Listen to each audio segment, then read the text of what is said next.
There's one English speaking cook. I hired an entire staff, and in 4 days we opened the restaurant. And I ran that restaurant for about 6 or 8 months. And then I left. 2 years later, I came back for 3 months and took them digital.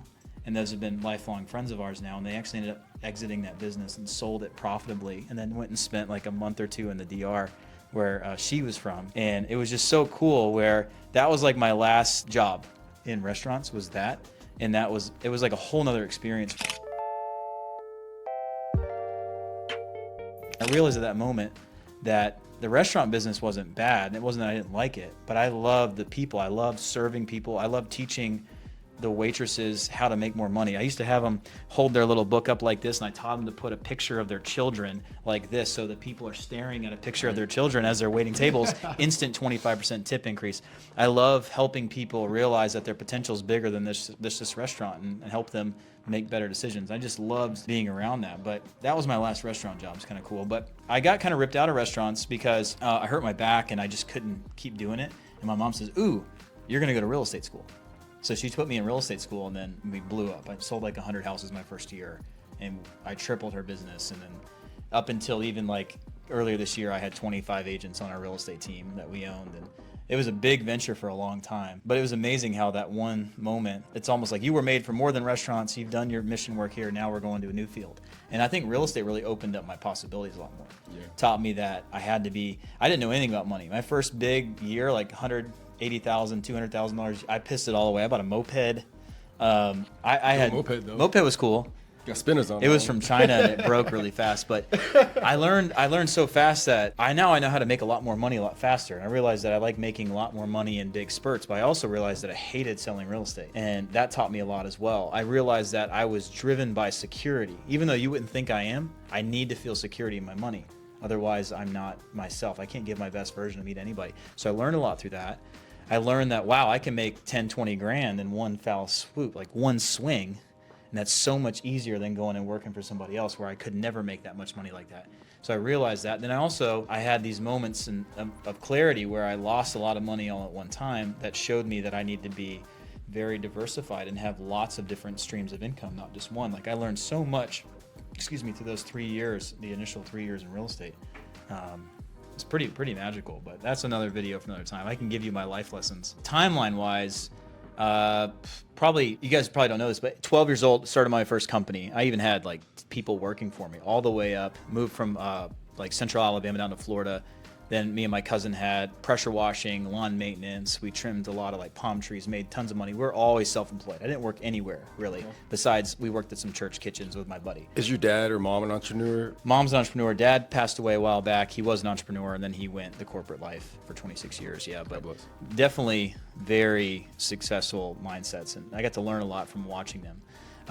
But yeah, about 19, I finally went to go work at restaurants, and then all the way to 25, I was always in restaurants, and then 25 was that cutoff where I switched over to real estate full time, and that was a big moment in my life. Yeah, for sure. I'll tell you guys all about that one day. It was pretty interesting. I ended up in the MLM circuit really quickly, making money and helping people with huge MLM downlines influence and monetize their downlines and create digital products, and we made millions doing that. But that was all stemming from just being in real estate. It was pretty cool. That's how I got to where I am today. So can I carry on this? So is that kind of your entry into business acquisition, is getting into from real estate? You kind of made a company from being able to sell a product? Yeah, acquisitions came later, way later, like the last couple of years. Right, we call it doing deals. That came way later. I started starting companies, not buying them. I started companies. My wife makes jokes like every week I would come home and tell her that I started a new company. She won't lie. Did she tell you that? No. Oh, but she's real. Yeah, it's real. I was starting companies all the time. Buying businesses, acquiring businesses that already have cash flow is a better way of doing it in 99% of the time. And now that's what we're working on. Now that's what I'm doing the last couple of years. But no, I was starting businesses. Yeah. Or joining businesses that are already going to take them to the next level and being a partner, which is consulting for equity. Yeah. What makes me good at acquiring business is the fact that I'm good at business. Right. That's the key. Understand how to grow businesses. I know and understand demand. I know how to channel demand. I know how to sell. I know how to market. I know how to create customers and leads on demand for almost any industry. And I also understand business development. That's what makes me good at it. Yeah, but it's a compilation of all these experiences together. It's not just the one. Warren Buffett, I heard a quote. This might just be someone managing social, but he won't invest into a company unless they've had 5 failures of starting businesses. Is there any prerequisites that you kind of It's interesting. look for when you're, looking for a candidate that's looking to get into business acquisition? I guess I don't understand. When I'm looking for someone that we're teaching how to acquire businesses? Yeah, or like... Yeah, I don't think like you have to look at it like where someone has to have failed. I think what he's saying is if he's going to invest in a person, that he's looking for them to have already gone through a set of failures. Otherwise, they don't have the right perspective and they don't have the right stick-to-itiveness to be successful in the long run. And they also, if you don't know what doesn't work, you can't avoid it in the future. So I guess that makes sense. I think on Shark Tank, a lot of times you hear them say that they're investing in the person, not the business. Right. And I think that's what they're looking for. Is this person going to be all in and focused? Otherwise, if there's not someone driving the business constantly, it's not going to go anywhere. So I can get that. When it comes to someone who wants to get into business acquisitions, the best people are usually people who have some perspective, right? If you don't have perspective, if you haven't tried lots of things, you haven't considered going in a lot of different directions, you haven't studied and learned a lot about what you could do besides business acquisitions, maybe you're not the best fit for it. But I don't know, when it comes to being an entrepreneur or investing your money in something that can pay a return, there's very few things that can beat business acquisitions, in my opinion. Because you can tap into already profitable businesses and you can buy them with almost nothing down.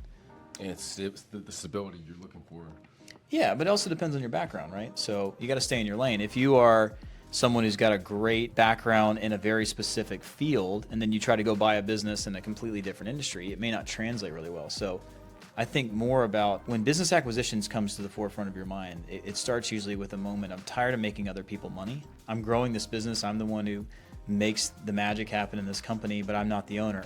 You can never climb higher than the owner in a business. So I think a lot of times people decide to buy a business or get into business for themselves when they have that moment. They're like, man, I'm tired of making somebody else's money.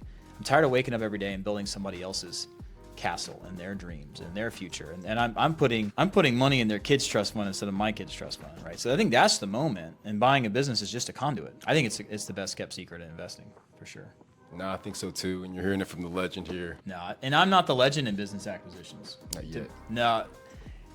At what I do, I'm world class, 100%, and I'm partnered with the best person there is in business acquisition, which is Carl Allen, and he's been teaching me. And then other partnerships I've had in the past with my marketing companies and Clayton and all these other people, we've all learned together. We all grew together. Our experiences in teaching each other and kind of polishing each other up like diamonds is kind of how we all became world class at our own thing, right? Think about like a football team. If everyone was a quarterback, you guys would lose every game, right? So I don't have to be the quarterback, but I'm the best running back, right? So for me, I'm not the best at business acquisitions in the world. I'm not.